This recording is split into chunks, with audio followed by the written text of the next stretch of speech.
नमस्कार दोस्तों, आयुर्वेदिक फॉर्मुलेशन परिवार में आपका स्वागत है। टॉपिक स्टार्ट करने से पहले आपको आयुर्वेदिक फॉर्मुलेशन ऐप के बारे में इन्फॉर्मेशन देना चाहते हैं। हमारी कोचिंग क्लासेस का एक ऐप है आयुर्वेदिक फॉर्मुलेशन के नाम से। आप प्ले स्टोर पर जाकर विजिट कर सकते हैं। डिस्क्रिप्शन बॉक्स में उसकी लिंक भी दे रखी है, आप उसे जाकर के चेक कर सकते हैं। जिसमें BAMS के फर्स्ट ईयर, सेकेंड ईयर और थर्ड ईयर के प्रॉपर कोर्सेज बहुत ही कम फीस में अवेलेबल है। जिसमें आपको CCIM के सिलेबस के अकॉर्डिंग सारे वीडियोस, उनकी ट्रिक्स, हैंड रिटन नोट्स और सारे टेस्ट अवेलेबल हैं। आप ज़रूर एक बार ऐप पर विजिट करें और उसके स्टोर सेक्शन में सारे कोर्सेज अवेलेबल हैं। जैसे हम BAMS के फर्स्ट ईयर कोर्स को देखते हैं, इसे ओपन करते ही आपको सारे फीचर्स दिख जाएंगे। ज़्यादा फीचर्स की जानकारी के लिए आई बटन पर क्लिक करके आप वीडियो को देख सकते हैं और डिस्क्रिप्शन बॉक्स में उस वीडियो की लिंक भी है जिसमें आपको सारे फीचर्स के कंप्लीट इन्फॉर्मेशन अवेलेबल है, आप उसे जाकर देख सकते हैं। आइए अब इसके कंटेंट को देखते हैं। उसके पहले मैं आपको बताना चाहता हूँ कि हमारी BAMS फर्स्ट ईयर की क्लासेस स्टार्ट हो चुकी हैं, वीडियोस अपलोड हो चुके हैं और सभी सिलेबस के अकॉर्डिंग है। जैसा कि आप कंटेंट को देख सकते हैं, सब्जेक्टिव लेक्चर्स एक प्रॉपर सीरीज़ में अवेलेबल है। जैसा कि हम क्रिया शरीर के लेक्चर्स को देखते हैं, सारे वीडियोस, उनके प्रॉपर नोट्स सारे सीक्वेंस से अवेलेबल हैं।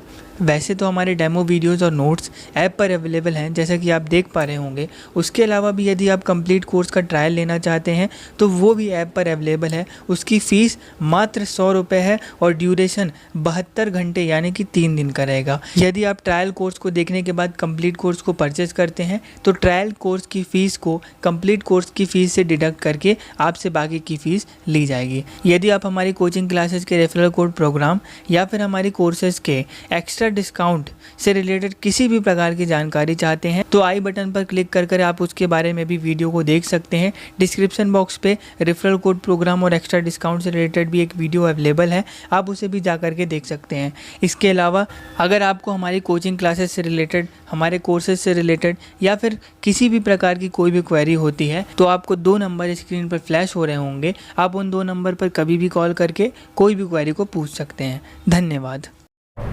Hello everyone. सो आज हमारी 4th क्लास है एंड लास्ट 2 क्लासेस में, या जो लास्ट हमारी 3 क्लासेस थी, उनमें हम 2 टॉपिक्स कवर कर चुके हैं। कौन कौन से? पहला आयुर्वेद के मौलिक सिद्धांत और उससे रिलेटेड हमने क्वेश्चंस भी देख लिए थे जो पहले आ चुके हैं, है ना, और जो आ सकते हैं उन्हें हमने अटेम्प्ट करने की कोशिश भी की थी और आई होप आपने उन्हें प्रॉपरली सॉल्व कर लिया होगा अभी अपने लेवल पे। सेकेंड टॉपिक जो हमने कवर किया वो था दोष से रिलेटेड ये कुछ क्वेश्चंस थे जो हमने लास्ट क्लास में देखे थे, है ना। और फिर हमने अपना टॉपिक कंप्लीट किया था दोष, और दोष में हमने क्या क्या पढ़ा था एक बार रिव्यू कर लेते हैं उसको, है ना। 1 सेकेंड। जब हमने दोष स्टडी किया था तो हमने उसमें दोष का कॉन्सेप्ट पढ़ा था, दोष की निरुक्ति पढ़ी थी, दोष की परिभाषा पढ़ी थी, ठीक है। दोष के टाइप्स पढ़े थे। दोष के टाइप्स में हमने शारीरिक दोष और मानसिक दोष देखे थे, वो क्या होते हैं देखा था, और उनके वो कौन कौन से हैं वो देखा था। तो 3 शारीरिक दोष हैं और 2 मानसिक दोष हैं हमारे पास। उसके बाद हमने शारीरिक दोष और मानसिक दोषों को इन डिटेल स्टडी किया था, ठीक है। शारीरिक दोष जब हम स्टडी कर रहे थे तो हमने उसमें दोषों का फॉर्मेशन, दोषों की कॉम्पोजिशन मतलब पंचभौतिक तत्व, दोषों के जनरल फंक्शंस ये शारीरिक दोष के हैं, ठीक है। शारीरिक दोष यानी कि वात पित्त कफ के जनरल फंक्शंस डिस्कस किए थे। इसके अलावा हमने दोष के जनरल फंक्शंस भी डिस्कस किए थे, या दोष के फंक्शन भी डिस्कस किए थे, ठीक है। 3 फंक्शंस हमने डिस्कस किए थे, 2-3 बार उसे रिपीट किया था। यदि आपको वो ना याद हो तो आप एक बार जा करके उसे रिवाइज कर सकते हैं, ठीक। उसके बाद जनरल फंक्शंस ऑफ शारीरिक दोष, जनरल लोकेशंस ऑफ शारीरिक दोष जनरलाइज्ड टर्म में, ठीक है। वात पित्त और कफ की जनरल फंक्शंस नहीं, के जनरल लोकेशंस नहीं, इन जनरल पूरी बॉडी में वो कहाँ प्रेजेंट है वो देखा था बहुत सुपरफिशियल लेवल पे। उसके बाद हमने फिजिकल एट्रीब्यूट्स देखे थे दोष के। फिर हमने शारीरिक दोष हमारे शरीर की जो क्रियाएं हैं या जो अवयव हैं उन्हें किस तरीके से अफेक्ट करते हैं वो देखा था। कैसे कि प्रकृति पर इनका क्या इम्पैक्ट पड़ता है, कोष्ठ पर इनका क्या इम्पैक्ट पड़ता है और अग्नि पर इनका क्या इम्पैक्ट पड़ता है। उसके बाद हमने उसके अलावा दोषों पर किन किन चीज़ों का कैसा असर होता है या दोषों के रिलेशन क्या होते हैं वो देखे थे वयो अहोरात्रि पर के साथ, मतलब वय और अहोरात्रि के साथ। भोजन का समय या भोजन करने के साथ भी हमने दोष के रिलेशंस देखे थे, और उसके अलावा रस और दोषों के रिलेशंस हमने देखे थे। एक क्वेश्चन जो था वो इसी पर बेस्ड था, वो हमने आपको बताया था एंड आई गेस आपने अटेम्प्ट किया होगा। उसके बाद हमने सब टाइप्स ऑफ त्रिदोष देखे थे कि हाँ 3 प्रकार के तो शारीरिक दोष हैं, वात पित्त कफ, और इनके फर्दर 5 सब टाइप्स हैं। उसके बाद हमने मानस दोष डिस्कस किए थे या मानसिक दोष डिस्कस किए थे, ठीक है, कि 3 मानसिक दोष हैं, 2 मानसिक दोष हैं रज और तम, और 3 गुण हैं सतरज तम। उसके बाद हमने दोषों की अवस्थाएं देखी थी, साम्य अवस्था या बैलेंस्ड स्टेट, और असाम्य अवस्था या अनहेल्दी स्टेट या इम्बैलेंस्ड स्टेट। और फिर लास्ट में हमने एक बहुत अच्छी और इम्पॉर्टेंट चीज़, उसके बाद हमने रोग और आरोग्य को डिस्कस किया था, और लास्ट में एक बहुत इंपॉर्टेंट चीज़ डिस्कस की थी कि दोषों की असाम्यता के कारण क्या होते हैं, ठीक है। इन सब को कंप्लीट करने के बाद इन 6 क्वेश्चंस में से 2 क्वेश्चंस ऐसे थे जो हम अटेम्प्ट कर पा रहे थे। और एक क्वेश्चन हमने आपको दिया था जिसमें आपको शारीरिक दोष और मानसिक दोष के बीच का संबंध जो है उसे समझाना था कि शारीरिक दोष और मानसिक दोष आपस में किस तरीके से रिलेटेड हैं, इनके बॉडी में किस तरीके से रिलेटेड फंक्शंस होते हैं, ठीक है। ये हमने आपको एक टास्क दिया था, एक एक्सरसाइज दी थी, आई होप सभी ने किया होगा। और इसको करने के बाद आपको एक क्लियर विजन हो गया होगा, जो फर्स्ट 2 टॉपिक्स में हमने पढ़ा उनको आप इंटर रिलेट कर पाए होंगे और आपकी अंडरस्टैंडिंग इंक्रीज हुई होगी, ठीक है। तो this was about last few classes and specially about last class, क्या क्वेश्चन हमने किए अबाउट दैट। अब हमारे पास जो पार्ट है, ठीक है, बचे हुए क्वेश्चंस हैं। आज जो हम टॉपिक देखने वाले हैं वो है वात दोष, हम उसे करेंगे और उसके बाद फिर हम देखेंगे कि हम आज कितने क्वेश्चन सॉल्व कर पाते हैं। So the topic we have is vata dosha. अच्छा, वात दोष में भी हम 3 चीज़ें पढ़ेंगे। क्या? पहले तो जनरल डिस्क्रिप्शन वात दोष का, उसके बाद हम वात दोष के सब टाइप्स पढ़ेंगे, और उसके बाद हम वात दोष के क्षय और वृद्धि के लक्षणों को देखेंगे। सिमिलरली हम पित्त के साथ भी करेंगे और वैसा ही हम कफ दोष को भी पढ़ेंगे, ठीक है। तो 3 पार्ट्स में हम इसको पढ़ेंगे। क्या क्या? जनरल इंट्रोडक्शन, सब टाइप्स और क्षय वृद्धि के लक्षण। इस तरीके से हमारा वात पित्त कफ दोष और दोष के क्षय वृद्धि लक्षण दोनों एक साथ कवर हो जाएंगे। ओके, तो आज का टॉपिक शुरू करते हैं। जब हम शारीरिक दोषों की बात करते हैं तो हम हमेशा ये एक ट्रेंड नोटिस करते हैं कि वात पित्त और कफ क्रोनोलॉजी जो है, क्रोनोलॉजिकल ऑर्डर है, वो हमेशा फॉलो होता है, चाहे हम उसके बारे में कहीं पर पढ़ें या हम उसके बारे में कहीं पर सुनें। हमेशा हम ये देखते हैं कि वात जो है वो सबसे पहले मेंशन किया जाता है। ये विदाउट एनी रीज़न नहीं है, ठीक है। इसके पीछे रीज़न है। क्या रीज़न है वो बात करते हैं। रीज़न ये है कि आउट ऑफ दीज 3 दोष वात जो है वो सबसे महत्वपूर्ण, सबसे इम्पॉर्टेंट दोष कहा गया है। क्यों सबसे इम्पॉर्टेंट दोष कहा गया है, इसके रीज़न को हम समझेंगे। द रीज़न वात इज़ वेरी इम्पॉर्टेंट और द मोस्ट इम्पॉर्टेंट दोष can be divided into two parts या into 2 bases. First is physiological reason of importance of Vata and second is pathological reason of importance of Vata, ठीक है। Physiological reason को हमने यहाँ पर notes में mention किया है, डिस्क्राइब किया है, लिखा हुआ है, ठीक है, लेकिन पैथोलॉजिकल रीज़न हमने यहाँ नहीं लिखा है। कारण क्या है कि हम फिजियोलॉजी पढ़ रहे हैं, पैथोलॉजिकल रीज़न जो है वो थोड़ा एक्स्ट्रा नॉलेज है जो हम आपको दे रहे हैं। और क्यों ऐसा है, क्योंकि अगर आपसे कोई वात की इंपॉर्टेंस पूछ लेता है तो आपके पास अधिक से अधिक पॉइंट्स होने चाहिए बताने के लिए, ठीक है। तो फिजियोलॉजिकल रीज़न से शुरू करते हैं। 3 शारीरिक दोषों में सर्वप्रथम वात दोष को रखा जाता है। इसका कारण वात का सर्वाधिक महत्व है, जिसके विषय में अष्टांग हृदय में लिखा गया है, ठीक है। अब इसकी इंपॉर्टेंस को समझाते हुए आचार्य वाग्भट ने अष्टांग हृदय में मेंशन किया है। आई गेस दोषादि विज्ञानी है जो अध्याय है ना दोष के विषय में, जहाँ पर आपको जनरल फंक्शन वगैरह 3 दोषों के बताए हैं, उस चैप्टर में ये आपको मिलेगा, ठीक है। पित्तम पंगु कफः पंगु पंगु वो मल धातवः, अर्थात पित्त कफ यानी कि बचे हुए जो 2 दोष हैं, मल और धातुएं, ठीक है, सप्त धातुएं एवं मल पंगु के समान है, अर्थात विकलांग के समान है वात के अनुपस्थिति में, ठीक है, या वात के अभाव में।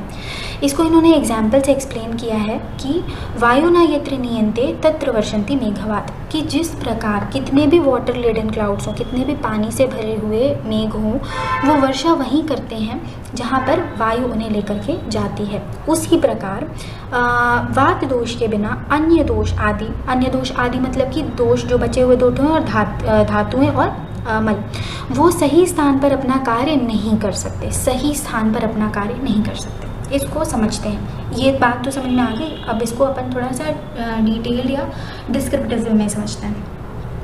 पंगु का अर्थ होता है जिसके पैर काम नहीं करते या पैर ना हो, ठीक है। तो उनके साथ सबसे बड़ा ड्रॉबैक क्या होगा, मूव नहीं कर पाना, एक जगह से दूसरी जगह जो मूवमेंट है वो उनमें पॉसिबल नहीं होगी, ठीक है। अब ये जो मूवमेंट है वो शरीर में कौन करता है, वात करता है। पिछली क्लासेस में जब भी हमने वात को मेंशन किया है या वात के कर्मों को मेंशन किया है तो हमने हमेशा बोला है कि वात का सबसे महत्वपूर्ण कार्य क्या है, मूवमेंट। इस शरीर में माइक्रोस्कोपिक लेवल से लेके मैक्रोस्कोपिक लेवल तक जो भी मूवमेंट है वो कौन कर रहा है, वात कर रहा है। तो अब यदि ये मूवमेंट नहीं प्रेजेंट होंगे तो क्या बॉडी में कोई भी और प्रोसेसेस हो पाएंगी, नहीं, क्योंकि एवरी प्रोसेस, ये भी हमने मेंशन किया है कि डाइजेशन हो या एक्सक्रीशन हो या रेस्पिरेशन हो या ट्रांसपोर्ट हो, सभी प्रोसेसेस में, सभी फिजियोलॉजिकल प्रोसेसेस में मूवमेंट तो इन्वॉल्व होती ही होती है। और यदि ये मूवमेंट एब्सेंट होगी तो सभी प्रोसेसेस बॉडी की रुक जाएंगी, ठीक है। एग्जाम्पल से समझें तो भाई रक्त है, ठीक है, रस और रक्त हैं, उनके अंदर अन्न रस प्रेजेंट है, अन्न रस आया, उसने रस बनाया। अब ये रस जो है, रस धातु, वो सभी धातुओं के पास जाएगी और उन्हें पोषण देगी, ठीक है। अन्न आया, पच गया, अन्न रस बन गया। क्या अन्न रस का एब्जॉर्प्शन बिना मूवमेंट के, बिना वायु के हो सकता है, नहीं हो सकता, राइट। चलिए एब्जॉर्प्शन हो गया, अब ये रस में आ गया, ठीक है, रस धातु बन गई। क्या रस धातु बिना वायु के या बिना वात के बॉडी में मूव कर सकती है, नहीं। और अगर वो मूव नहीं करेगी तो क्या डिफरेंट जो टिश्यूज़ हैं उन तक उनका पोषण या न्यूट्रिशन पहुंच पाएगा, नहीं, ठीक है। तो इससे क्या हुआ कि भाई रस धातु तो है, उसमें न्यूट्रिशन भी है, लेकिन वात की एब्सेंस के कारण वो अपना कार्य, पोषण का जो कार्य है दूसरी धातुओं का, अन्य धातुओं के पोषण का जो कार्य है उसको नहीं कर पाए, ठीक है। ये तो बात हो गई धातु की। इसी प्रकार बाकी सभी धातुओं के लिए भी चीज़ें एप्लीकेबल हैं, उनके जो फंक्शंस हैं। फिर अपन बात करते हैं दोष की। तो लास्ट क्लास में हमने बोला था कि पित्त के फंक्शन जो हैं, सभी रिएक्शंस जो बॉडी में होते हैं वो पित्त के फंक्शन हैं, और बॉडी में जो भी केमिकल्स प्रेजेंट हैं वो मोस्टली पित्त की कैटेगरी में लाई करते हैं। अपनी बॉडी में हार्मोन्स प्रेजेंट होते हैं, हार्मोन्स क्या हैं, केमिकल्स हैं, तो वो किस कैटेगरी में लाई करेंगे, वो पित्त की कैटेगरी में लाई करेंगे। अब पिट्यूटरी ग्लैंड इस बॉडी की सबसे इम्पॉर्टेंट ग्लैंड है, ठीक है।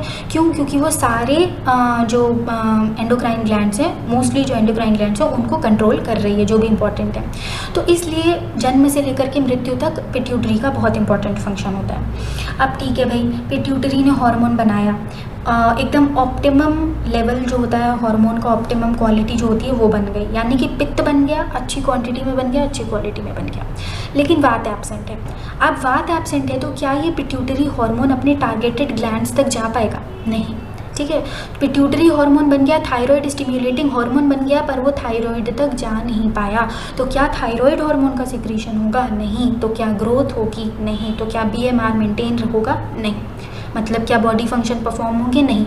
और ये सारी चीज़ें नहीं हो पाई क्योंकि वात एब्सेंट है, ठीक है। तो वही चीज़ यहाँ पर सिग्निफाई की गई है कि बॉडी में जो भी चीज़ें हैं, है ना, वो सब व्यर्थ हैं, वो अपने कार्य नहीं कर सकते यदि वात प्रेजेंट नहीं होगा। इसलिए यहाँ पर तो कहा है कि भाई त्रिदोषों में से सबसे महत्वपूर्ण वात है। मेरे अनुसार तो त्रिदोष, सप्तधातु तथा मल, इन सब में से सबसे महत्वपूर्ण वात है।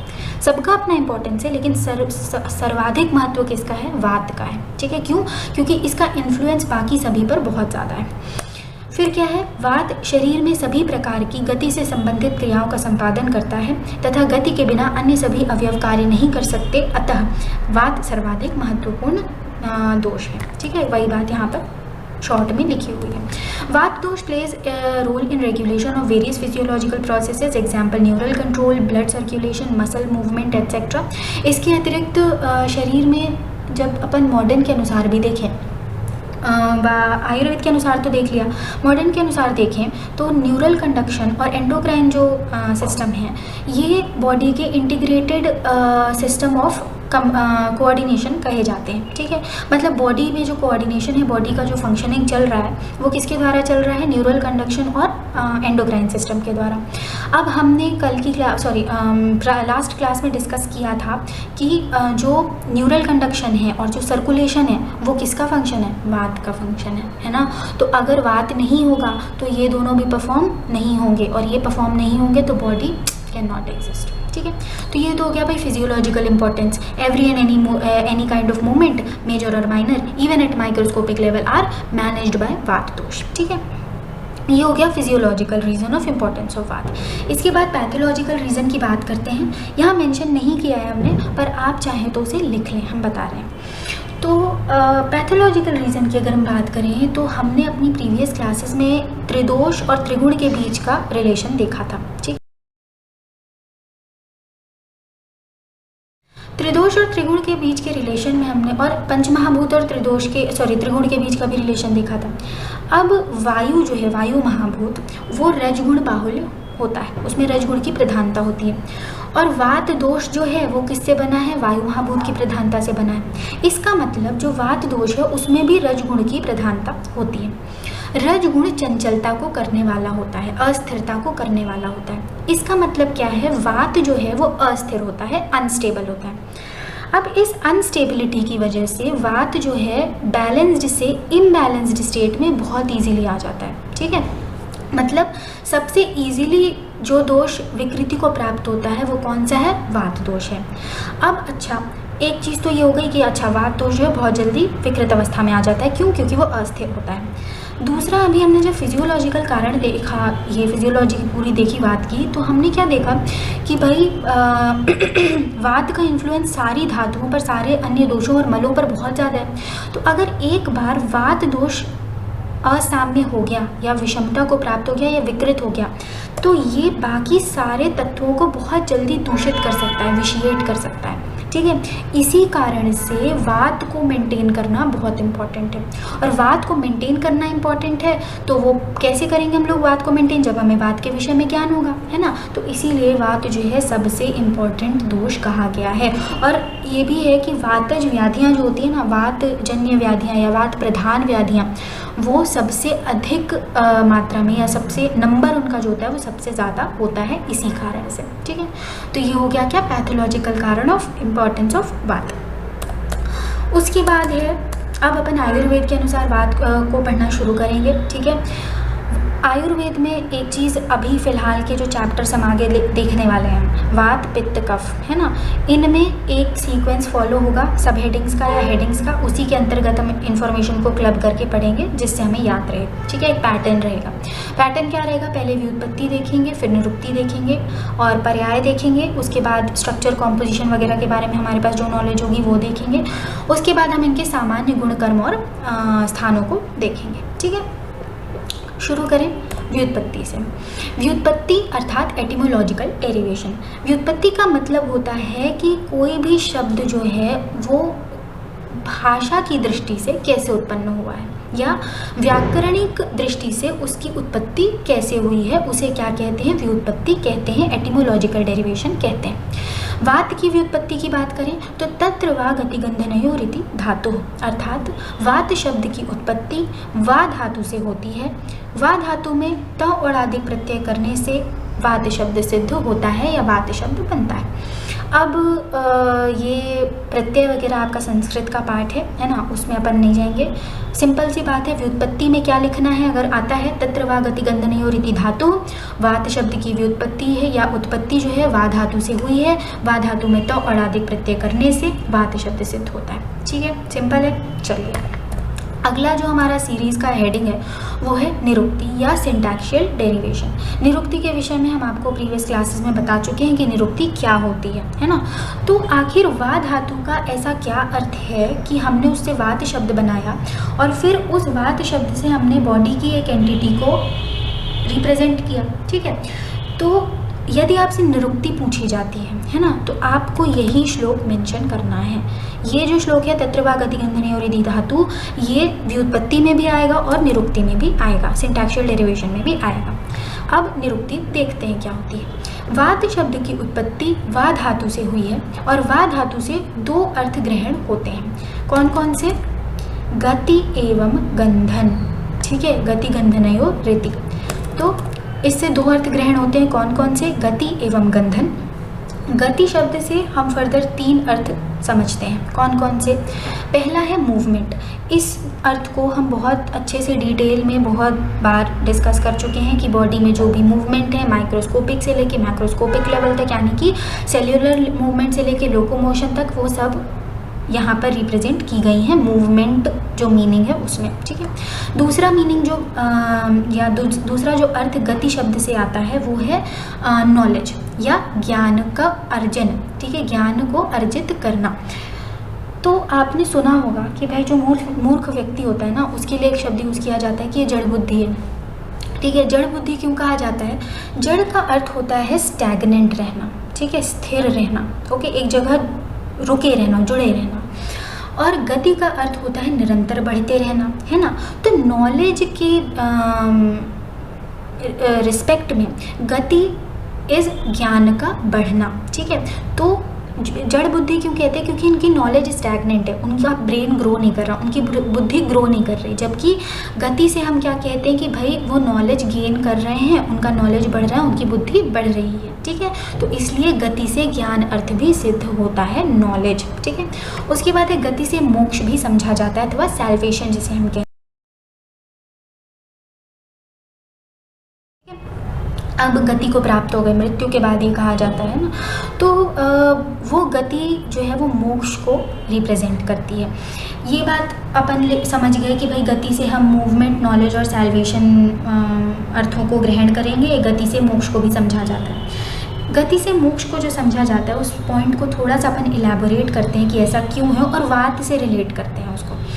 अच्छा, मोक्ष की अगर हम बात करें तो हमें पता है कि मन में या लेट से रज और तम गुणों का नाश हो जाना और केवल सत्व गुण का बचना ही मोक्ष का मार्ग होता है, ठीक है। मोक्ष कैसे प्राप्त होगा? जब रज और तम कम्प्लीटली खत्म हो जाएंगे और केवल अपने पास क्या बचेगा? सत्व गुण बचेगा। ये होते कहाँ पर हैं? ये सारे गुण ये मन में होते हैं, है ना। तो इसका मतलब है कि मोक्ष प्राप्त करने के लिए हमें इंद्रियों को, अपने मन को नियंत्रित करना होगा, ठीक है, और फिर उससे रज और तम को खत्म करके सत्व गुण को बचाना है। अब मन को नियंत्रित कैसे करेंगे? मन को नियंत्रित करने का कार्य किसका होता है? वात का होता है। नियंता प्रणेता च मनसः, ये बात हम लोग 2-3 बार आई गेस मेंशन कर चुके हैं। वात को नियंता और प्रणेता कहा जाता है मन का, ठीक है। तो वो बात जो है यहाँ पर रिप्रेजेंट कर रही है या उस लक्षण को यहाँ पर बताया गया है, ठीक है। तो गति से समझ में आ गया कि हम 3 मीनिंग लेते हैं, मूवमेंट, नॉलेज, सैल्वेशन, और वो भी हमें समझ में आ गया क्यों हम वैसा करते हैं। उसके बाद है गंधन। गंधन शब्द से भी 3 मीनिंग लेने हैं। कौन कौन से? उत्साह, हिंसन और सूचना का गमनागमन, ठीक है। तो गंधन शब्द से पहला जो अर्थ ले रहे हैं वो है उत्साह। उत्साह अर्थात विल। किसी भी कार्य को करने के लिए जो मोटिवेशन चाहिए है हमें, उसे विल कहते हैं, ठीक है। तो गंधन शब्द से उत्साह का अर्थ ग्रहण होता है, अर्थात कार्य करने की चेष्टा, पुरुषार्थ का सामर्थ्य। चेष्टाएं हमारे चेष्टाएं हमारे पास 3 प्रकार की होती हैं, कायिक, वाचिक और मानसिक, ठीक है। इन तीनों प्रकार की चेष्टाओं को एग्जीक्यूट जो कराने का कार्य है ना, उसे हम विल कह रहे हैं, है ना। अब भाई चेष्टा हुई कि कोई कायिक चेष्टा है हमारी, भाई ये कप उठाना है, हमने चेष्टा है ना, विश है हमारी कि हम उठाएं उसको, लेकिन वो काम एग्जीक्यूट कराना, उसको उसकी विल है ना, बस सोच के छोड़ दिया, नहीं उठाया, तो ये एग्जीक्यूशन का जो काम है किसका है? वात का है। ये वो विल की बात हो रही है। उसके बाद है हिंसन। हिंसन अर्थात शरीर में पीड़ा उत्पन्न करना, ठीक है। तो one that causes pain is vata, basically, है ना। तो उसको ये यहाँ उस लक्षण को ये गंधन शब्द यहाँ पर रिप्रेजेंट करता है, ठीक है, हिंसन मीनिंग से अपने। तो अर्थात जो शरीर में पीड़ा उत्पन्न करे। उसके बाद है सूचना का गमनागमन या कम्युनिकेशन। ये पॉइंट भी हम बहुत अच्छे से समझते हैं कि भाई इंटरसेल्युलर कम्युनिकेशन हो, बॉडी में आपस में जो ऑर्गन्स हैं उनके अंदर में कम्युनिकेशन हो, फिजियोलॉजिकली या स्ट्रक्चरली, या फिर ये जो कम्युनिकेशन अभी चल रहा है ना, ये सारे किसके फंक्शन है, वात के फंक्शन है, और उस बात को यहाँ पर रिप्रेजेंट किया गया, ठीक है। तो निरुक्ति अब हमें समझ में आती है। निरुक्ति अगर हमें लिखने को कही जाए तो हम लिख सकते हैं तत्र वा गति गंधनयोरिति धातु। तो वा धातु से बना है, और वा धातु से क्यों बना है, क्योंकि वा धातु से 2 अर्थ ग्रहण होते हैं, गति एवं गंधन। इसके बाद गति शब्द जो है वो 3 अर्थ को समझाता है। कौन कौन से 3 अर्थ को समझाता है, मूवमेंट, नॉलेज और साल्वेशन को। और गंधन शब्द भी जो है वो 3 अर्थों को समझाता है। कौन कौन से, उत्साह, हिंसन और सूचना का गमनागमन। इस तरीके से वात शब्द की निरुक्ति भी कंप्लीट हुई। निरुक्ति के बाद अगला जो पार्ट है हमारे पास वो है सिनोनिम्स या पर्याय।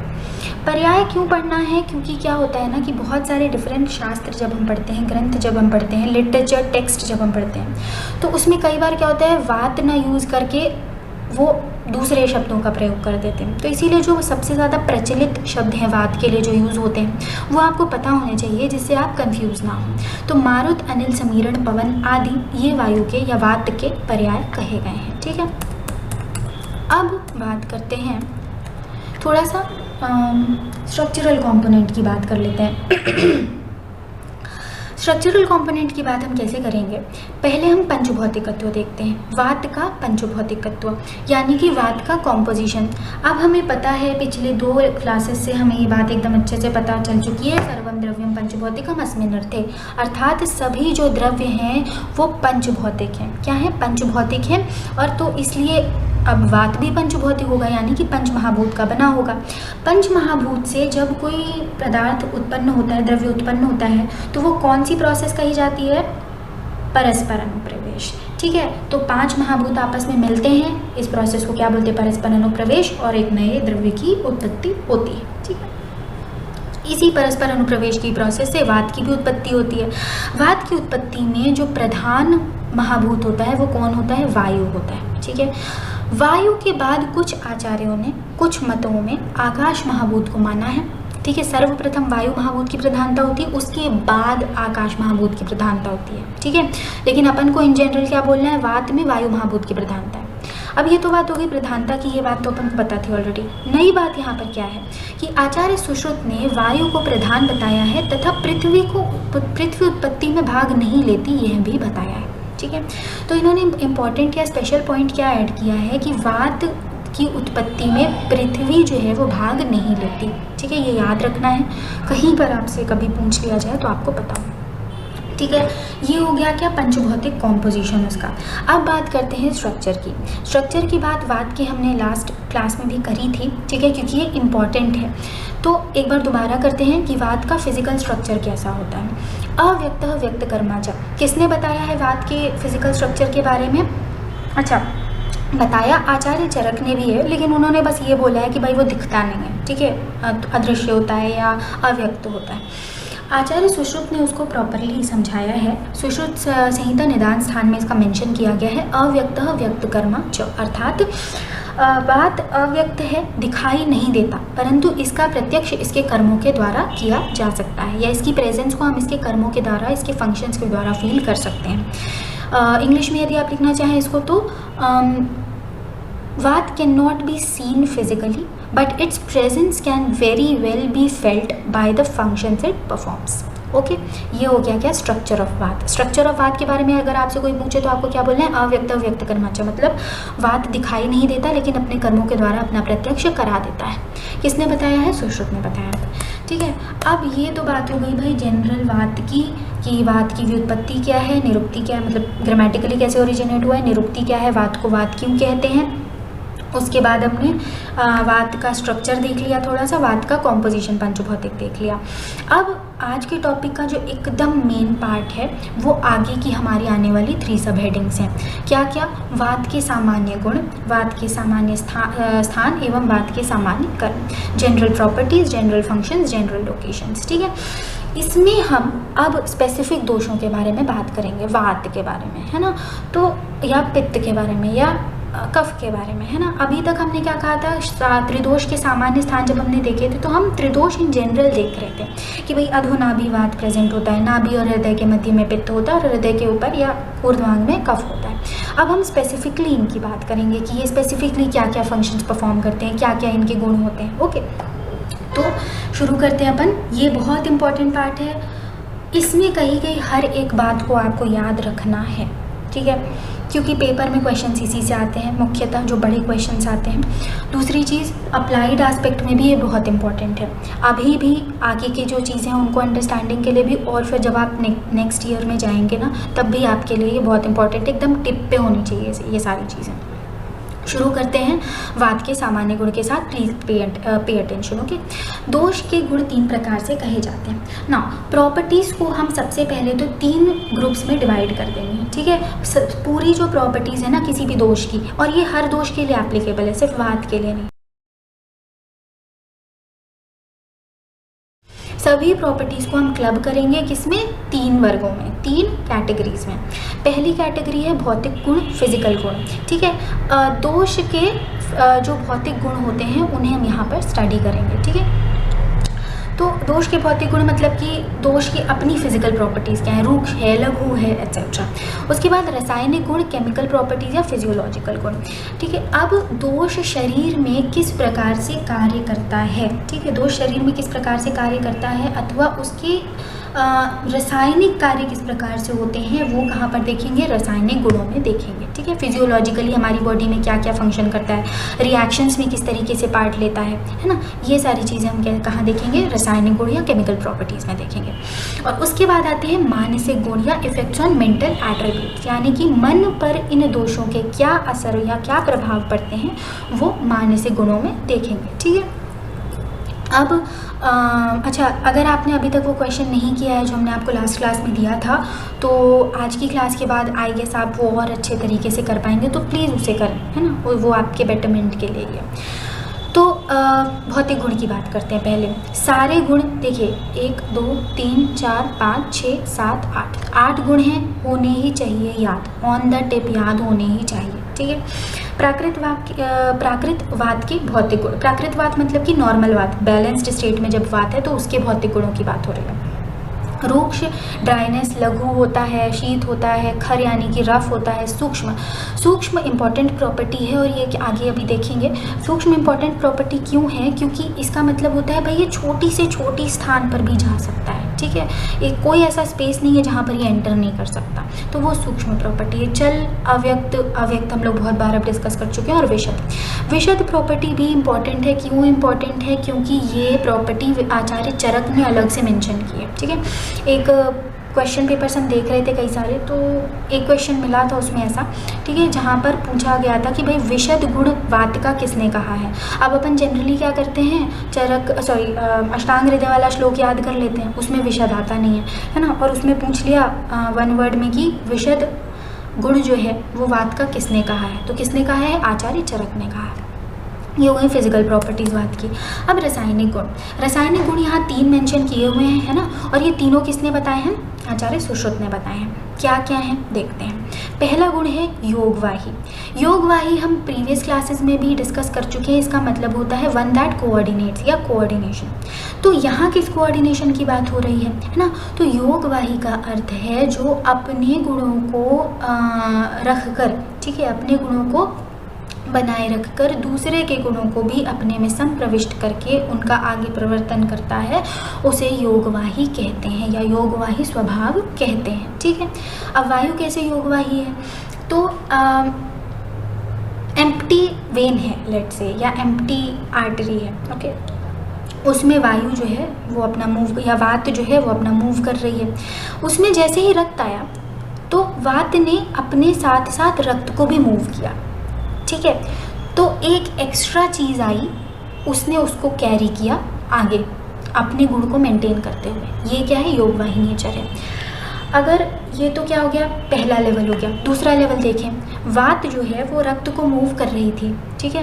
अब रक्त में न्यूट्रिएंट्स आए तो उसने रक्त के साथ न्यूट्रिएंट्स को भी आगे मूव किया। ऐसा नहीं कि न्यूट्रिएंट्स छोड़ दो रक्त आगे चले गए, नहीं, रक्त के साथ वो खुद तो मूव हो ही रही है, रक्त को भी मूव कर रही है और उसके साथ साथ वो न्यूट्रिएंट्स को भी मूव कर रही है। तो ये क्या है? योगवाही नेचर है, ठीक है। और अच्छे से इसको और सिंपल भाषा में समझें तो हवा जो चलती है नेचर में आते हैं, सृष्टि में, सृष्टि और पुरुष काफ़ी सिमिलर है ना, सेम चलता है।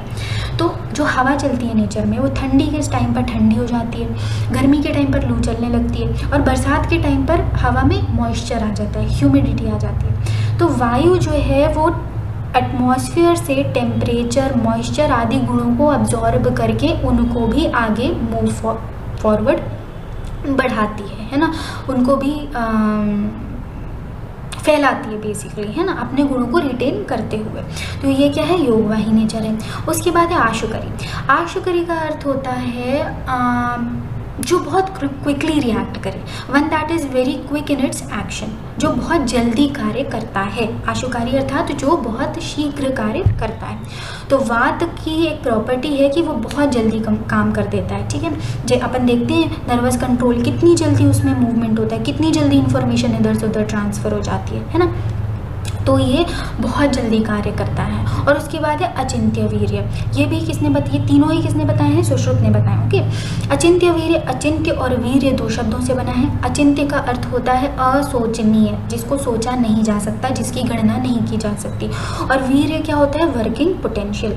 तो वात की वीर्य की या उसके कार्य क्षमता की गणना नहीं की जा सकती। वो इतना अधिक है कि उसको अपन सोच नहीं सकते, ठीक है। क्यों? कैसे इतना अधिक है? इसका कार्य क्षेत्र कैसे इतना अधिक है? यहाँ पर हमने देखा था सूक्ष्म। बॉडी का कोई ऐसा प्लेस नहीं है जहाँ पर ये नहीं जा सकता हो, ठीक है। मूवमेंट वाली बात को भी अगर हम कंसिडर करें तो हम देख सकते हैं कि भाई हर जगह पर वात का काम है ना। तो इसका जो वर्किंग और फिर आशुकारी है ना, बहुत जल्दी काम कर देता है, मतलब कि इसका कार्य क्षेत्र भी बहुत ज़्यादा है और इसका कार्य का जो पोटेंशियल है वो भी बहुत ज़्यादा है, इसीलिए इसे क्या कहा है? अचिंत्य वीर्य कहा है। उसके बाद आते हैं मानसिक गुण या इफेक्ट्स ऑन मेंटल एट्रीब्यूट्स। जब हम पंचमहाभूत और त्रिगुण और त्रिदोष का रिलेशन पढ़ रहे थे तो हमने देखा कि भाई जो वायु महाभूत है उसमें रजगुण की प्रबलता होती है, ठीक है। और जो वात दोष है उसमें वायु महाभूत की प्रधानता है। इसका मतलब है कि वात दोष में रजगुण की प्रधानता होगी, तो ये रजोगुण बाहुल होता है। और ये भी बात किसने कही है? आचार्य सुश्रुत ने कही है कि वात जो है वो रजोगुण बाहुल होता है। अब रजोगुण बाहुल होने से इसमें इसका जो चंचलता का कैरेक्टर है, वात का जो चंचलता का कैरेक्टर है वो इसमें आता है और यही चीज़ ये आगे मन को भी ट्रांसफ़र करता है, ठीक है। तो वात के कारण मन पर क्या इम्पैक्ट पड़ता है? नेचर दारुण हो जाता है, रूक्ष स्वभाव के होते हैं, बहुत चंचल होते हैं ना, उनका मन स्थिर नहीं रहता है एक जगह पर, इधर उधर लगा रहता है ना। तो अगर मन को डिफ़ाइन करने में या नेचर को डिफ़ाइन करने में वात दोष रोल प्ले कर रहा है तो ये कैरेक्टर्स जो हैं देखे जाते हैं व्यक्ति में, ठीक है। तो ये हो गई प्रॉपर्टीज़ इन शॉर्ट या इन ब्रीफ की 3 प्रकार की प्रॉपर्टीज़ होती हैं और 3 प्रकार की जो प्रॉपर्टीज़ है वात की वो क्या क्या हैं वो हमने डिस्कस कर लिया। अब हम लोग अलग अलग आचार्यों के मत देखेंगे, अलग अलग पैटर्न की एक बार बात कर लेते हैं कि कैसे पढ़ना है और कैसे अभी पढ़ेंगे। बहुत इंपॉर्टेंट है ये बात। क्यों? क्योंकि देखिए सभी आचार्यों के मत आपको पता होने ही चाहिए, क्योंकि उससे क्वेश्चन किसी भी तरीके से आ सकता है। आपको कोई भी प्रॉपर्टी देख के या कोई भी जनरल स्थान या विशेष स्थान देख के पूछ सकता है ये किन आचार्य ने बताया है, या फिर आपसे पूछ सकता है कि भाई सुश्रुत के अनुसार वात के सामान्य कर्म क्या हैं, या चरक के अनुसार वात के सामान्य कर्म या सामान्य स्थान क्या है, सामान्य गुण क्या है, आप उनको समझाइए, ठीक है। तो हर एक आचार्य का मत आपको 100% याद होना ही चाहिए, ठीक है। श्लोक नहीं भी याद होगा तो चलेगा, लेकिन एक श्लोक भी याद करना है, ठीक है। तो एक श्लोक याद करना कंपलसरी है और सभी मतों को याद रखना कंपलसरी है। उस प्रोसेस को अपन ईजी बना देंगे, लेकिन याद तो आपको करना पड़ेगा, ठीक है। अब पढ़ेंगे कैसे, तो सबसे पहले हर कैटेगरी में सामान्य गुण, सामान्य क्रम, सामान्य स्थान, हर कैटेगरी में हम सबसे पहले अष्टांग हृदय का क्या मत है वो देखेंगे, आचार्य वाग्भट का मत देखेंगे, उसके बाद हम लोग बाकी चरक और सुश्रुत का मत देखेंगे और उसके बाद हम लोग तीनों को आपस में कंपेयर करेंगे, ठीक है। तो एक ही बार वो चीज़ें कई बार डिस्कस होंगी तो आपको थोड़ा क्लास में याद हो जाएगा, थोड़ा आप बाद में मेहनत करेंगे तो मैनेज किया जा सकता। अब ये पैटर्न है, इसको रिपीट नहीं करेंगे दोबारा, प्लीज़ उसको ध्यान रखें और अटेंशन यहाँ पर रखें। अष्टांग हृदय के अनुसार अष्टांग हृदय में सबसे अच्छे से भौतिक गुणों को समझाया गया है। तत्र रुक्षो लघु शीतः खरः सूक्ष्म शलो अनिलः, अर्थात वात के क्या क्या गुण बताए हैं इन्होंने, लघु शीत खर सूक्ष्म जल और रुक्ष, ये इन्होंने किसके, वात के गुण बताए हैं। अब इसके बाद आचार्य चरक की बात करते हैं। हर आचार्य के श्लोक में या हर आचार्य के मत में हमें कुछ स्पेशल पॉइंट दिखेंगे जो डिफरेंस के पॉइंट हैं, और भले आपको बाकी चीज़ें नहीं याद रहें लेकिन ये डिफरेंस के पॉइंट तो आपको ज़रूर याद रहने चाहिए। क्या, या स्पेशल पॉइंट जो है वो याद रहने चाहिए। क्या, रुक्ष शीतो लघु सूक्ष्म शलो अथ विशद खरः विपरीतैर गुणैः द्रव्यमालः संप्रशाम्यति, अर्थात पहले उन्होंने क्या बताया, वात के गुण बताए। क्या गुण बताए, रूक्ष शीत लघु सूक्ष्म चल विशद तथा खर, ये इन्होंने वात के गुण बता दिए, है ना, कि भाई वात में ये गुण होते हैं। इनमें स्पेशल गुण क्या बताया, विशद बताया, वो दूसरे आचार्य ने नहीं बताया है ना। फिर उन्होंने सेकेंड लाइन में बोला विपरीतैर गुणैः द्रव्यमालः संप्रशाम्यति, अर्थात इनके विपरीत गुण वाले द्रव्यों का, किनके विपरीत, ये जो इन्होंने वात के गुण बताए, इन गुणों के विपरीत गुण वाले द्रव्यों का सेवन करने से उसका शमन होता है। किसका, कौन है ये उसका, तो वृद्धि प्राप्त वात शांत होता है या उसका शमन होता है, ठीक है। तो आचार्य चरक ने स्पेशल बात क्या बताई है कि वात के गुणों से विपरीत गुण वाले द्रव्यों का यदि हम सेवन करेंगे तो जो शरीर में वृद्धि को प्राप्त वात होगा या जो वृद्ध वात होगा उसका शमन हो जाएगा, वो शांत हो जाएगा, ठीक है। ये बात है स्पेशल आचार्य चरक के बारे में। फिर आचार्य सुश्रुत मतेन अव्यक्तो व्यक्त कर्मा च रुक्षः शीतो लघु खरः तिर्यज्ञो द्विगुणश्चैव रजो बाहुल एव च, इन्होंने क्या बताया भाई कि वात प्रत्यक्ष रूप से दिखाई नहीं देता परंतु इसके कर्मों से इसकी उपस्थिति व्यक्त होती है। इसमें रुक्ष शीत लघु खर गुण उपस्थित होते हैं। इसमें आकाश तथा वायु की अधिकता होती है और तथा यह रजोगुण बाहुल होता है। ओके, ये आचार्य सुश्रुत की बात हुई, ठीक है। अच्छा, अगर हम इसे पॉइंट वाइज करके याद करेंगे ना तो हमें ज़्यादा आसानी से याद हो जाएगा। जैसे चरक के श्लोक की बात करें तो 2 पॉइंट हैं इसमें। पहला क्या, पहले तो उन्होंने गुण बताए हैं और दूसरा पॉइंट क्या है कि उन गुणों के विपरीत गुण वाले द्रव्यों का सेवन करने से वृद्धि को प्राप्त वात शांत हो जाता है, ठीक है। फिर आचार्य सुश्रुत की बात करें तो इन्होंने 3 पॉइंट कहे हैं। पहले पॉइंट में इन्होंने फिजिकल प्रॉपर्टीज़ बताई हैं कि अव्यक्त होता है, रूक्ष शीत लघु और खर होता है। दूसरा पॉइंट इन्होंने क्या बताया है कि इसमें वायु और आकाश महाभूत की प्रधानता होती है, ठीक है। और तीसरा पॉइंट इन्होंने क्या बताया है कि इसमें रजगुण का बाहुल्य या प्रबलता होती है, ठीक है। ऐसे पॉइंट वाइज करके याद करेंगे ना तो ज़्यादा इजीली याद होगा, ठीक है। तो ये हो गए क्या, वात के सामान्य गुण। पहले हमने कैटेगरी वाइज देखा है ना, एक समरी देखी हमने कि सभी गुण उसमें देख लिए। उसके बाद हमने देखा अलग अलग आचार्यों ने कौन कौन से उसके गुण बताए हैं, उनका मत देखा।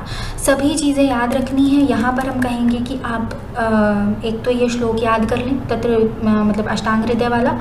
उसके अलावा ये श्लोक भी, अगर ये श्लोक को 3 स्टार्स हैं तो इसको हम 1.5 स्टार्स तो देंगे याद करने पे, और इसको आंसर में लिखने पे बहुत ज़्यादा प्रॉफिटेबल रहेगा ये, है ना। और बाकी हिंदी मीनिंग्स जो हैं वो तो दोनों आचार्यों के भी मत याद रखने ही हैं, ठीक है। यहाँ पर हमने नहीं दिया है, आपका काम है कि ये जो हमने इन्फॉर्मेशन देखी इसका कंपैरेटिव चार्ट बनाइए, जो अलग अलग आचार्य हैं उनके मत को मेंशन उस चार्ट में कीजिए जिससे आपके लिए ईजी हो जाए याद करना। उसके बाद है वात के सामान्य स्थान।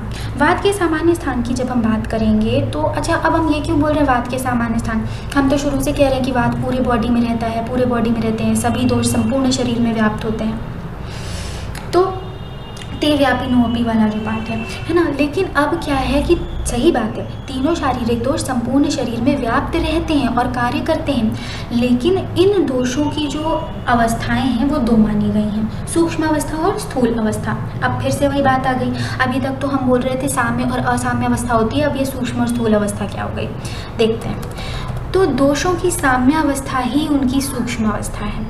अच्छा, सूक्ष्म का अर्थ क्या होता है? बहुत छोटा, ठीक है, जो दिखाई ना पड़े, इनसिग्निफिकेंट, है ना। जब तक हमारी बॉडी में दोष साम्य अवस्था में है, हमें उनकी इंपॉर्टेंस समझ में नहीं आती या हमें उनकी प्रेजेंस समझ में नहीं आती। अभी मेरी बॉडी में वात कार्य कर रहा है, पित्त कार्य कर रहा है, ठीक है, लेकिन क्या हमें मेरा ध्यान उनकी तरफ जा रहा है? वो पित्त है, पित्त कार्य कर रहा है, वात है, वात कार्य कर रहा है? नहीं, है ना। वो अपने आप को शो नहीं कर रहे हैं, बस कार्य कर रहे हैं अपना। तो वही यहाँ, तो वो जो अवस्था है वो सूक्ष्म अवस्था है। पढ़ते हैं इसको एक बार। दोषों की साम्य अवस्था ही उनकी सूक्ष्म अवस्था है, जहाँ पर उनकी क्रियाओं का भान नहीं होता, परंतु ये क्रियाएं निरंतर चलती रहती हैं, है ना। अब स्थूल का मतलब क्या होता है? विजिबल या बड़ा, ठीक है। बड़ा सूक्ष्म का एकदम ऑपोजिट होता है, बड़ा तो विजिबल होगा, है ना, सिग्निफिकेंट, है ना, सिग्निफिकेंट। अब स्थूल अवस्था क्या है कि भाई जब मेरे जॉइंट में पेन हुआ तब हमें पता चला कि वात है और उसमें ना विकृति हो गई है, वात की वृद्धि हो गई, इसलिए मेरे जॉइंट में दर्द हो रहा है। एसिडिटी हुई तब समझ में आया कि हाँ भाई पित्त एग्जिस्ट करता है और पित्त की वृद्धि हो गई है। तो ये अपने लक्षणों को शो करने लगते हैं, अपनी प्रेजेंस को शो करने लगते हैं। तो ये जो कंडीशन होती है विषम अवस्था की, विकृत अवस्था की, वही दोषों की स्थूल अवस्था है, जहाँ शरीर के विभिन्न भागों में इनका प्रभाव दिखने लगता है। अब इस स्थूल अवस्था में इन दोषों का प्रभाव जहाँ सर्वाधिक दिखाई देता है अथवा जहाँ सर्वप्रथम दिखाई देता है, उन स्थानों को इनका सामान्य स्थान कहा गया है, ठीक है, ओके। या जहाँ पर ये जो दोष हैं सबसे ज़्यादा फंक्शंस परफॉर्म करते हैं, उन्हें इनका सामान्य स्थान कहा गया है, ठीक है। ये हो गई बात सामान्य स्थान की। जब हम दो आचार्यों के मत पढ़ेंगे इस विषय में, तो उसमें हम एक और चीज़ देखेंगे कि उन्होंने सामान्य स्थान के साथ साथ एक विशेष स्थान को भी मेंशन किया है। अब ये विशेष स्थान क्या है भाई? सामान्य, अभी तो हम कह रहे थे कि पूरे शरीर में व्याप्त है, फिर हम अचानक से कहने लगे कि अच्छा सामान्य स्थान भी होते हैं, चलो सामान्य स्थान भी समझ में। अब विशेष स्थान क्या होता है? तो विशेष स्थान वो स्थान है जहाँ पर इन दोषों का निर्माण होता है अथवा इन दोषों का एकत्रीकरण होता है निर्माण होने के बाद, ठीक है। मतलब कि द प्लेसेस वेयर दोष आर फॉर्म्ड और they get accumulated after their formation, उन्हें क्या कहते हैं? विशेष स्थान कहते हैं, ठीक है। चलिए, अब ये एक चरक सूत्र स्थान का श्लोक है, उसका हिंदी मीनिंग यहाँ पर दिया हुआ है। हिंदी मीनिंग इंपॉर्टेंट है, यदि आप दोष याद करना चाहें तो आप वहाँ से कर सकते हैं, ठीक है। दोष सर्व शरीर में व्याप्त होकर कुपित अथवा अकुपित अवस्था में शुभ अथवा अशुभ कर्मों का कारण होते हैं, शुभ अथवा अशुभ कर्मों को करने वाले होते हैं, ठीक है। ये एक जनरल बात हो गई स्थान के बारे में, सामान्य स्थान, विशेष स्थान। अब डिफरेंट आचार्यों का मत देखेंगे। सबसे पहले वही पैटर्न फॉलो करेंगे। अष्टांग हृदय, अष्टांग हृदय में पक्वाशय, कटिशक्ति, श्रोत्रास्थि, स्पर्शेंद्रियम, अर्थात पक्वाशय, कटी मतलब कमर वाला रीजन, शक्ति थाई वाला रीजन, श्रोत यानी ईयर, अस्थि यानी कि बोन्स, और स्पर्शेंद्रिय यानी त्वचा। ये जो है ये वात के स्थान हैं, स्थानम वातस्य। तत्रापि पक्वाधानम विशेषतः, अर्थात ये जो कितने गए अपन ने 6 हैं आई गेस, 1 2 3 4 5 6 स्थान वात के बताए उन्होंने, और इन 6 स्थानों में से पक्वाधान या पक्वाशय जो है वात का विशेष स्थान है, ठीक है। वाग्भट्ट का मत हो गया। इसके बाद इनसे मिलता जुलता ही मत जो है आचार्य चरक का है, उसे देखते हैं। वस्ति पुरीषाधानम कटिशक्तिनी पादावस्थिनी च वातस्थानानि तत्रापि पक्वाशयो विशेषेण वातस्थानम। अब इन्होंने एक स्थान एक्स्ट्रा बताया है, क्या? वस्ति या मूत्राशय। वस्ति पुरीषाधान बृहदतंत्र उसी को बोलते हैं, या पक्वाशय उसी को बोलते हैं। कटी शक्तिनी पैर तथा अस्थियाँ, है ना, पैर भी इसमें एक्स्ट्रा हैं। पैर और अस्थियाँ ये वात के स्थान हैं, परंतु इनमें से भी पक्वाशय विशेष रूप से वात का स्थान है, ठीक है। तो चरक और वाग्भट्ट का मत जो है वो प्रेटी मच सिमिलर ही है इसमें। आचार्य सुश्रुत ने यहाँ पर थोड़ा डिफरेंट तरीके से बोली है अपनी बात। उन्होंने क्या कहा है कि भाई देखो, वात पूरे शरीर में प्रेजेंट होता है, लेकिन विशेष करके ये श्रोणी और गुदा वाले रीजन में प्रेजेंट होता है। तत्र समासीन वातः श्रोणी गुदा संश्रयः, अर्थात वह यानी कि वात यद्यपि शरीर के समस्त स्थानों में पाया जाता है तथापि श्रोणी एवं गुदा में विशेषकर रहता है। ओके, तो ये हमने आचार्य वाग्भट, आचार्य चरक और आचार्य सुश्रुत के हिसाब से सामान्य स्थान और विशेष स्थानवाद के देख लिए। अब इसको हम एक जगह पर लिख देते हैं जिससे हमें आसानी से याद हो जाए। ठीक है, श्लोक एक याद करना है और ये टेबल आपको बिल्कुल अच्छे से रटी हुई होनी चाहिए।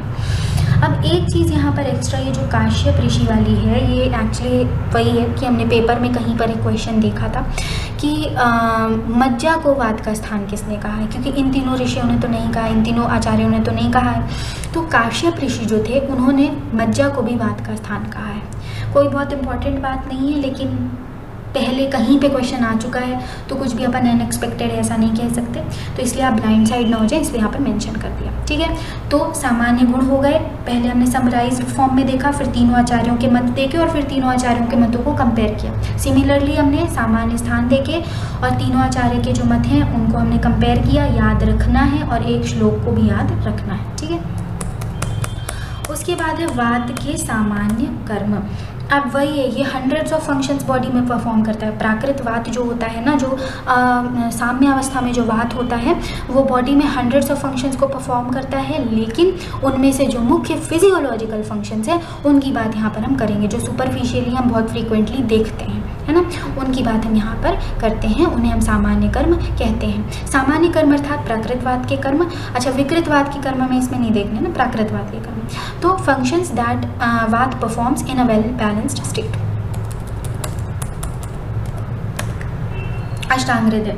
आचार्य वाग्भट मतेन उत्साहोच्छ्वास निश्वास चेष्टा वेग प्रवर्तने सम्यक गत्या च धातूनां क्षाणानां पाटवेन च अनुगृह्य अविकृताः। ठीक है, ये अ है यहाँ पर, वो संधि होने के कारण यहाँ पर गायब हो गया है ना, अविकृता है, अर्थात अविकृतवाद। शरीर में उत्साह, उत्साह की बात हम कर चुके हैं, विल, उच्छ्वास निश्वास, इनहेलेशन एक्सहेलेशन या exhalation inhalation to be more precise, चेष्टाओं का प्रवर्तन। ठीक है, चेष्टाओं मलादि वेगों का प्रवर्तन। तो चेष्टाओं का प्रवर्तन यानी कि जो हमारी वही कायिक वाचिक मानसिक जो चेष्टाएं हैं उनको करना, उनको एग्जीक्यूट कराना, है ना। मन है गिलास उठाने का लेकिन उठा नहीं रहे हैं, वो उठाने के लिए हमने पुरुषार्थ किया, है ना, तो वो क्या है, चेष्टाओं का प्रवर्तन है ना।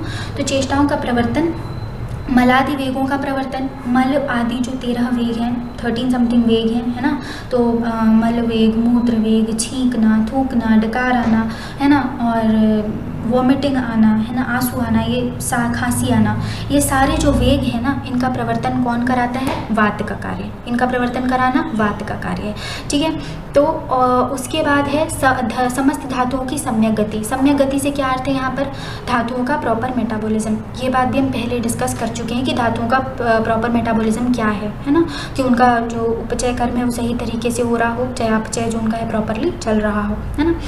उसके बाद है तथा सभी इंद्रियों को स्वस्थ एवं अपने अपने कार्यों में रत रखना। अच्छा, ये दो अलग अलग कार्य हैं। कैसे? इंद्रियों को स्वस्थ रखना, इंद्रियों का स्वास्थ्य क्या है, पटुत्वेन। ठीक है, पटुत्व प्रेजेंट होना, कि भाई इंद्रियां अपने अर्थों को सही प्रकार से ग्रहण करें, ना उनका हीन योग हो, ना मिथ्या योग हो, ना अति योग हो। ये तो पटुत्व की बात हो गई, है ना। लेकिन अब वो दूसरा कह रहा है अपने अपने कार्यों में रत रहना। ठीक है, इंद्रियां अपने विषय को ग्रहण उचित प्रकार से तो तब करेंगी जब वो उनकी तरफ आकर्षित होंगी, है ना। तो ये वो बात है कि इंद्रियां अपने विषयों की ओर उचित प्रकार से आकर्षित भी हों और फिर उनको उचित प्रकार से ग्रहण भी करें। तो ये दोनों बात है ना। फिर आदि कर्मों को शरीर में पालन, पोषण, धारण आदि अनुग्रह कर्म करता है। ठीक है, ये सारे कार्य करके ये बॉडी का पालन पोषण आदि अनुग्रह कर्म करता है। कौन? वात। ऐसा सिमिलर मत ही आचार्य चरक का है। उत्साहोच्छ्वास निश्वास चेष्टा धातु गति समो मोक्षो गतिमताम कर्म विकारणम या विकारजम है, सॉरी। तो उत्साह चेष्टा प्रवृत्ति, उत्साह मतलब चेष्टा प्रवृत्ति, उच्छ्वास निश्वास चेष्टा धातुओं की सम्यक गति, चेष्टा और धातुओं इन सभी की सम्यक गति, मलादि को शरीर से सम्यक मोक्षण, मलादि का शरीर से सम्यक मोक्षण, उनको शरीर से उचित प्रकार से बाहर निकालना, ये सब वही वेगों का प्रवर्तन करना, ये किसका कार्य है? वायु का कार्य है। ठीक है, तो आचार्य चरक का भी मत ऑलमोस्ट वाघभट जी जैसा ही है। उसके बाद है आचार्य सुश्रुतनुसार। इन्होंने भी बात वही कही है, थोड़े से पॉइंट्स ऐड किए हैं। क्या? अविकृत वायु शरीर के धातु दोष तथा अग्नि कर्मों की साम्यता को बनाए रखता है। ठीक है, तो ये जो साम्यता है ना, दोष साम्यता, अग्नि का सम होना, ठीक है, धातुओं की साम्यता, किसका कार्य कहा है? वात का कार्य कहा है। विषयों का इंद्रियों से संबंध बनाता है ना, वही उसको अट्रैक्ट करना उनकी तरफ, और शारीरिक व मानसिक क्रियाओं को उचित प्रवृत्ति का कारण होता है। ठीक है, मन इंद्रियां जो है अपनी उचित प्रवृत्ति करें, मन जो है अपनी उचित प्रवृत्ति करे, गलत दिशा में नहीं जाए, शरीर उचित प्रवृत्ति करे, गलत दिशा में नहीं जाए, उन सब का कारण कौन है? वात ही है। ठीक है, तो यहाँ पर हमारा आज का टॉपिक ख़त्म होता है, जिसमें हमने वात के विषय में डिस्कस किया। ये जो पार्ट है ना, देखिए, एक एग्जाम्पल के लिए हमने आपको यहाँ पर कंपैरेटिव चार्ट बनाया है। इसी तरीके का कंपैरेटिव चार्ट आपको खुद से दोनों बाकी के जो फीचर्स हैं ना, ये सामान्य स्थान का सामान्य गुण तथा सामान्य कर्म, आपको खुद से बनाना है। याद करिए और फिर उसको बनाइए। ठीक है, कैसे याद करना है वो सारी चीज़ें भी मेंशन कर दी हैं, है ना, और आई गेस प्रॉपरली समझ में आया होगा। अब एक बार क्वेश्चंस देख लेते हैं। वात के सामान्य कर्म अब हम कर सकते हैं। ठीक है, वात के गुण तथा भेदों का वर्णन अब हम कर सकते हैं। 5 भेद होते हैं वात के, पढ़ ही लिया है हमने, है ना, और वात के भेद। तो 2 और क्वेश्चन हैं जो अब हम यहाँ पर सॉल्व कर सकते हैं। ठीक है, इन क्वेश्चंस को अटेम्प्ट करें प्लीज़ प्रॉपरली, जैसे आप एग्ज़ाम में करेंगे। एंड नेक्स्ट क्लास में अब हम वात के सब टाइप्स पढ़ेंगे, है ना, एंड अभी तक का जो भी है उसे रिवीजन करते रहें, क्वेश्चंस को करते रहें, और क्वेश्चंस भी ढूंढ के करते रहें, and I guess class fruitful हो। ओके, सो आज के लिए इतना ही। Thank you so much.